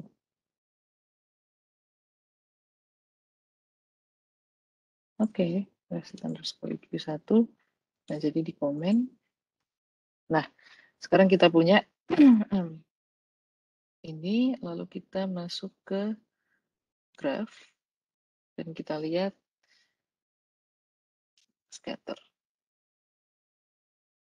Nah, jadi di sini ini kita melihat korelasi antara residual dan juga residual minus 1 atau lag 1 dari residual. Nah, dia di sini punya pattern tertentu. Nah, jadi residual yang white noise itu scatter plotnya itu akan tersebar. Ini scatter plotnya itu dia punya pattern tertentu, yaitu pattern positif. Nah, itu artinya apa? Artinya antara residual dengan lag pertama dari residual itu dia punya korelasi positif. And this is bad. It's not supposed to be like that. Karena residual yang white noise itu kalau kita lihat korelasinya dengan lag-nya itu nanti akan scattered. Jadi nggak ada polanya, titik-titiknya akan tersebar secara random. Nah, sedangkan ini dia ada pattern-nya. Nah, ini adalah cara kedua untuk mendeteksi bahwa apa namanya? Bahwa model kita itu mengandung serial correlation. Oke. Karena tadi serial correlation itu melihat korelasi antar error antar waktu. Oke. Nah, jadi seperti itu. Hasilnya sama ya, positively correlated. Nah, berikutnya cara ketiga untuk melihat adanya autokorelasi atau serial correlation itu dengan korelogram. Nah, caranya adalah view, residual diagnostic, review. Jadi modelnya tadi equation 1 dibuka dulu, lalu klik view, residual diagnostic, korelogram. Yang Q statistik ya. Nah, ini let's included-nya kita biarin aja. 36, klik OK. Nah, autokorelasi itu salah satunya bisa dilihat dengan korelogram kan. Nah, tandanya apa? Tandanya adalah ini. Jadi kalau di korelogram itu ada pola tertentu, ini kan ada pola tertentu ya. Nah, kalau model yang tidak punya autokorelasi itu korelogramnya itu random. Jadi tidak semuanya ngumpul di sini, barnya ini ya tidak semuanya ngumpul di satu tempat dan punya pattern tertentu, tapi dia akan random. Random tersebar-sebar tanpa ada pattern tertentu. Nah, tapi ini dengan adanya mereka terkumpul di satu lokasi, nah ini ada menunjukkan dia mengandung, dia berpotensi mengandung serial correlation. Oke. Nah, jadi itu yang ketiga korelogram. Nah, yang keempat, nah ini favorit saya sebetulnya itu dengan tes, jadi statistik tes. Nah, jadi kita punya paling tidak ada 3 tes statistik untuk mengetes autokorelasi. Yang pertama Durbin-Watson, yang kedua adalah Bruce-Godfrey, yang ketiga adalah I don't know how to read this, maybe yang box Q statistics. Nah, tapi yang ketiga ini sebetulnya sama dengan korelogram ya. Jadi apa yang kita lakukan barusan itu adalah yang ketiga ini. Nah, yang Durbin-Watson ini kemarin saya sempat sebutkan, lalu yang Bruce Godfrey nanti kita belajar cara melakukannya. Oke. Nah, yang pertama yang Durbin-Watson statistik. Nah, Durbin-Watson statistik itu adalah tes statistik di mana H0-nya itu adalah tidak ada autokorelasi dan H alternatifnya itu adalah ada autokorelasi. Oke. Nah, dia ini distribusi statistiknya itu mengikuti Durbin-Watson table yang tidak terlalu dipakai sih zaman sekarang. Dan Durbin-Watson statistik ini dia otomatis langsung terhitung ketika kita melakukan regresi. Oke, nah jadi misalnya kita buka model 1, oops, sorry, let's see di estimation output. Nah, Durbin-Watson itu ada di sini. Nah, rule of thumb-nya, Durbin-Watson ini kalau angkanya mendekati 2, itu artinya tidak ada autokorelasi. Tapi kalau angkanya jauh dari 2, jauh lebih kecil atau jauh lebih besar, itu artinya ada autokorelasi. Nah, tapi I'm not sure ya, sebetulnya cut off-nya itu di mana. Karena itu harus melihat ke Durbin-Watson tabel. Nah, itu salah satu hal yang membuat saya tidak pernah menggunakan Durbin-Watson. Karena I never have the Durbin-Watson tabel. Nah, yang kedua adalah Durbin-Watson tabel ini, Durbin-Watson statistik ini dia punya satu kelemahan. Yaitu dia hanya bisa mengakomodasi lag satu saja. Jadi kalau Anda punya model di mana lag-nya lebih dari satu, Anda nggak bisa menguji serial correlation menggunakan Durbin-Watson statistik. Oke, nah jadi itu dua kelemahan dari Durbin-Watson. Tapi anyway, Durbin-Watson itu adalah salah satu cara untuk mendeteksi serial correlation. Oke, nah yang kedua, ini favorit saya adalah Bruce Godfrey atau LM test. Nah, kalau LM test ini caranya lebih simple. LM test sama ya, H0-nya adalah tidak ada autokorelasi, H alternatifnya adalah ada autokorelasi. Nah, LM test atau Bruce Godfrey tadi dilakukan dengan cara view residual diagnostic, ini ya, serial correlation LM test. Ini ya, put whatever lag you want. Nah, yang kita baca yang ada di sini. Kalau hasilnya signifikan, itu artinya ada autokorelasi. Nah, kita bisa lihat bahwa di sini hasilnya signifikan, kita akan menolak H0, berarti ada serial correlation atau autokorelasi di model kita. Oke? Oke. Nah, jadi seperti itu caranya. Sebetulnya cara melakukan LM test itu di breakdown di sini. Jadi cara melakukan LM test itu adalah kita meregress residual terhadap lag dari residual itu sendiri dan juga terhadap independent variable. Karena apa? Karena di sini kita akan ingin melihat apakah ada korelasi antara residual dengan lag dari residual dan juga dengan independent variable. Jadi asumsi klasik ekonometri itu adalah residual itu tidak boleh berkorelasi dengan lag-nya dengan lag dirinya sendiri dan juga tidak boleh berkorelasi dengan independent variable. Kalau itu terlanggar artinya ada serial correlation. Oke. Oke. Jadi di sini hasilnya adalah kita ada autokorelasi di dalam model. Oke. Nah, kalau ada autokorelasi, apa yang bisa kita lakukan? Nah, kita bisa mengkoreksi serial correlation dengan misalnya ARMA models. Oke.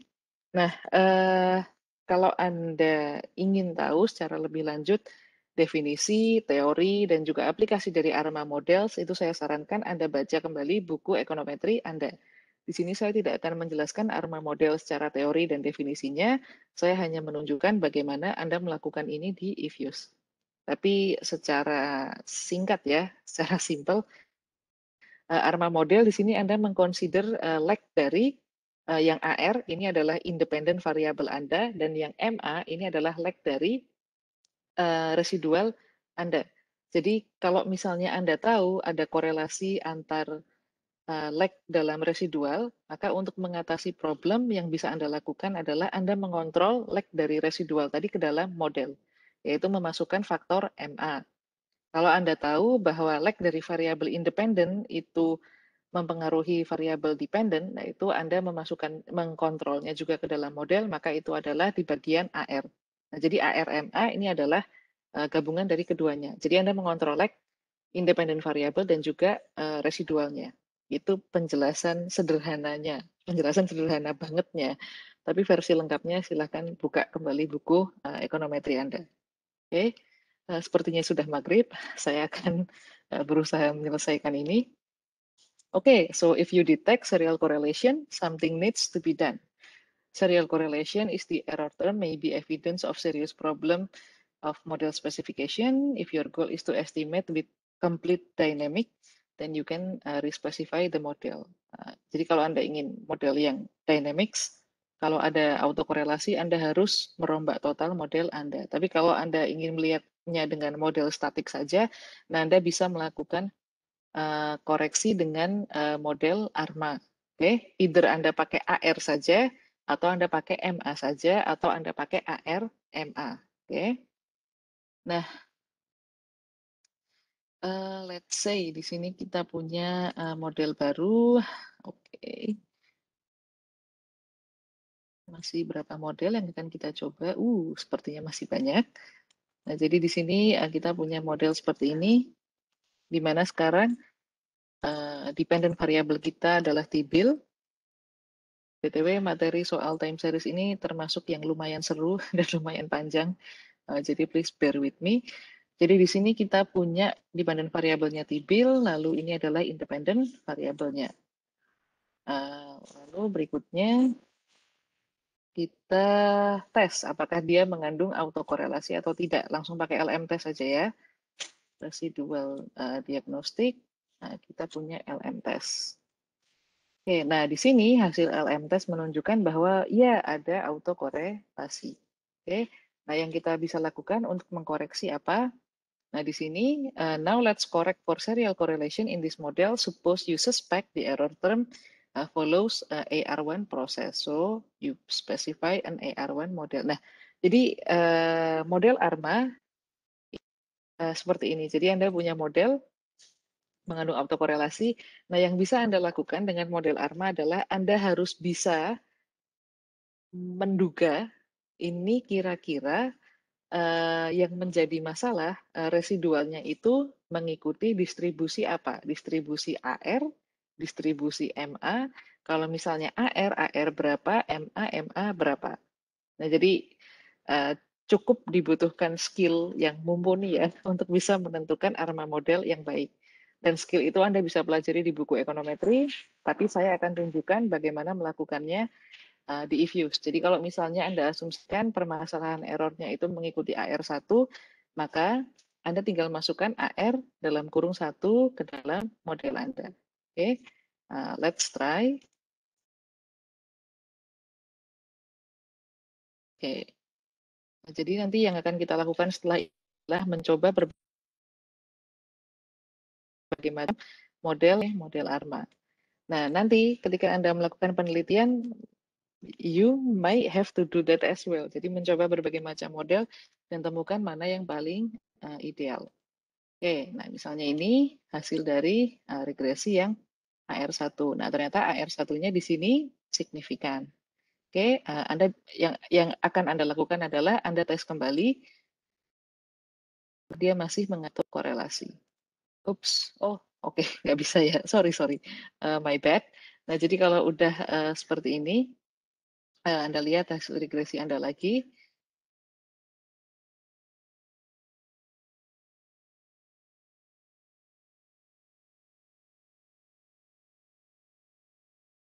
Di bawah, jadi yang 0,97 ini, stationary requires that the inverted root inside the unit circle, there is no particular issue if roots are imaginary, but if use issue a warning if the process is non-stationary.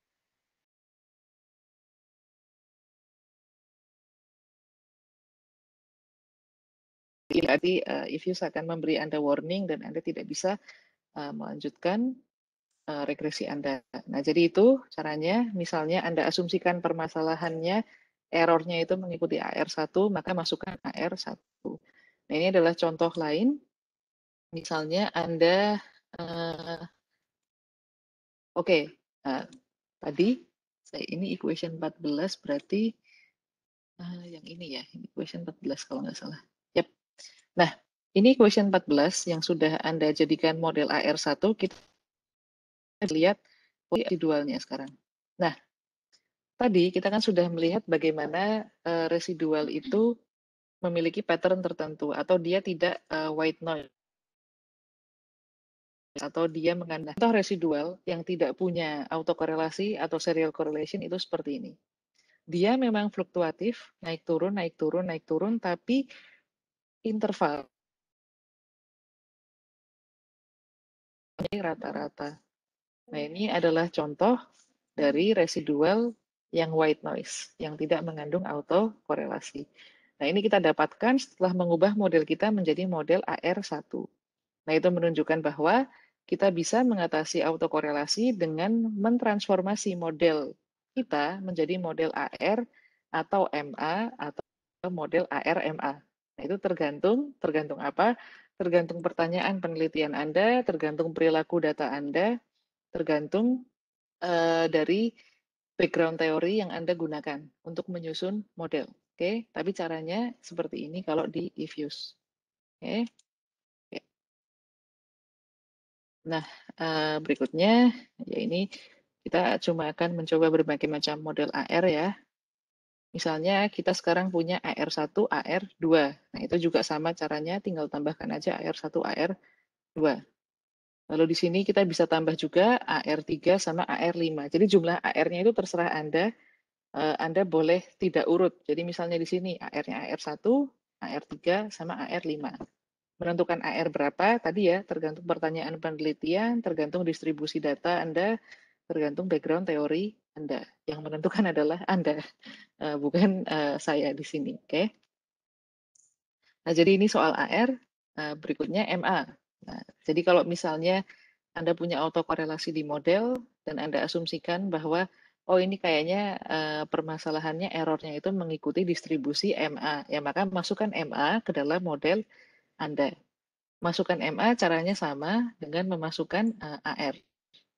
Jadi misalnya sekarang kita masukkan MA1 ke dalam model kita. Oke.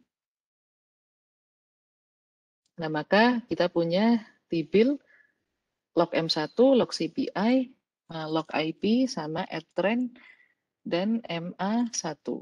Nah, hasilnya seperti ini. Kita lihat, oh ternyata MA1-nya dia signifikan. Nah, mari kita lihat residualnya. Residual graph. Oh, I don't know if it still have problems or not, but it seems like maybe it still has some problem. Jadi kita bisa melakukan, kita bisa mencari model lain yang lebih apa namanya ideal. Oke. Okay. Jadi ini MA1. Anda juga bisa memasukkan MA1 sampai 3 dengan cara mengetik MA dalam kurung 1, 2, 3. Nah, itu juga bisa. Nanti MA1, 2, 3 akan masuk ke dalam model. Jadi misalnya seperti ini, MA-nya 1, 2, 3. Misalnya seperti itu.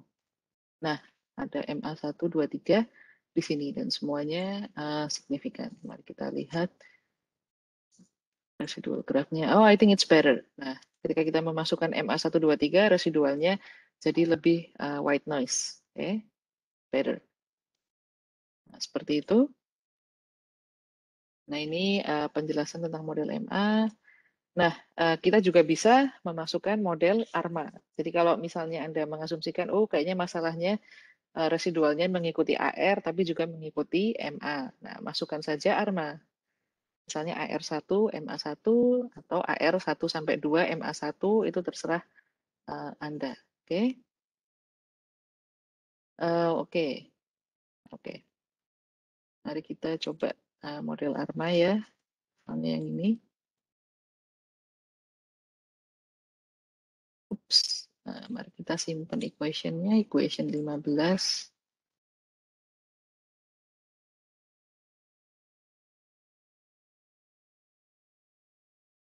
Oke, nah di sini kita lihat AR1 sama MA1 dia signifikan. Kita lihat residualnya ya. Oke, oh, this is really nice. Nah, lihat ini residualnya dia ini ya, apa namanya? Terlihat tidak memiliki pattern tertentu. Kita juga boleh menyebut residual seperti ini sebagai stasioner. So that's nice. dia sudah menunjukkan bahwa tidak ada autokorelasi. Oke. Nah, jadi ini menunjukkan bahwa model ARMA itu bisa mengatasi permasalahan autokorelasi. Oke. Oke, nah ini adalah melihat korelogram di model ARMA. Itu bisa dengan view ARMA structure. Nah, ini lihat korelogramnya. Nah, ini korelogramnya. Oke, Anda bisa lihat sendiri. Oke.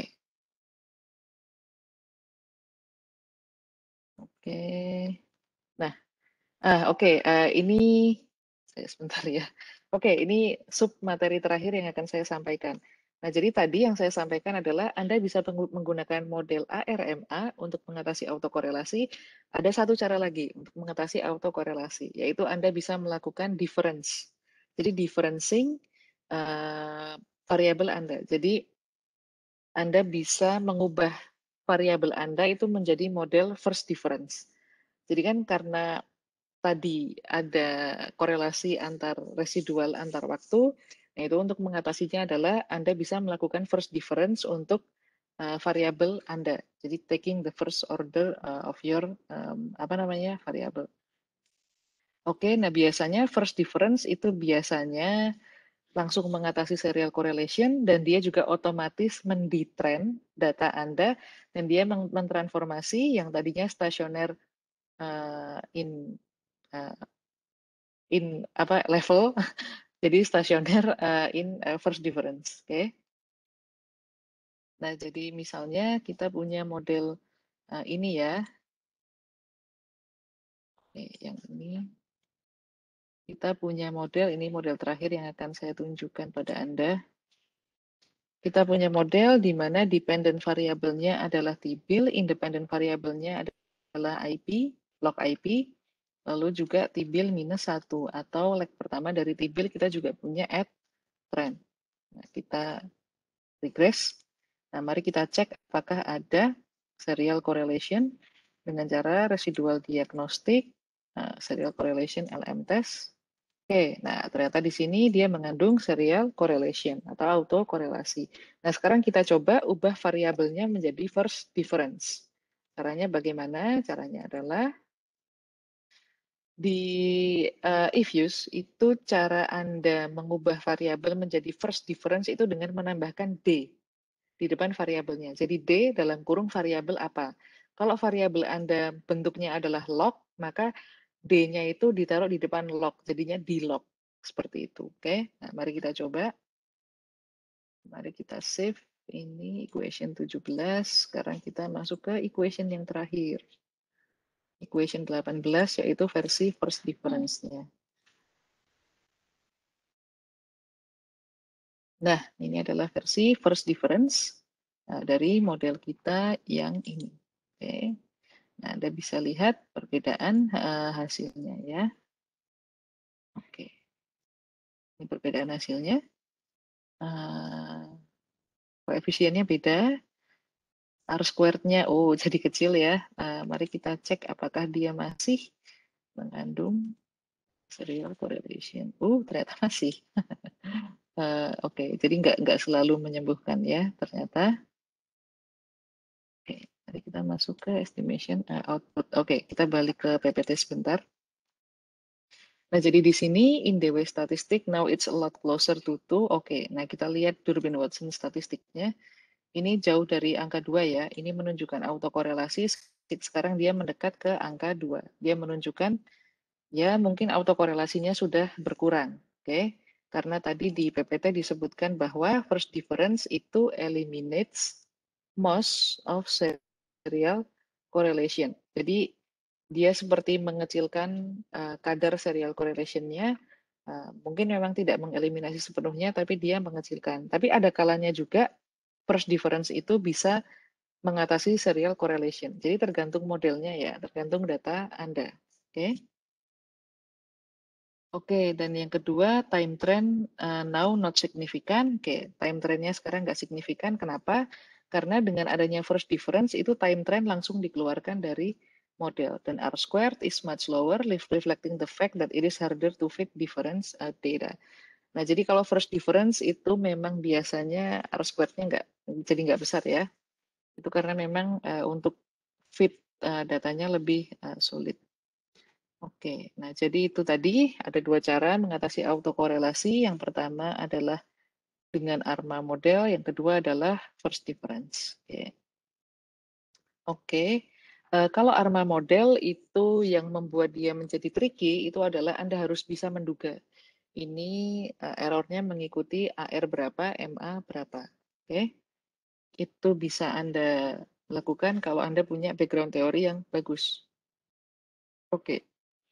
Nah, berikutnya adalah heteroskedasticity and autocorrelation in time series. Ini cukup saya bacakan aja ya, karena kita tidak akan membahas ini terlalu dalam, cuman tambahan aja.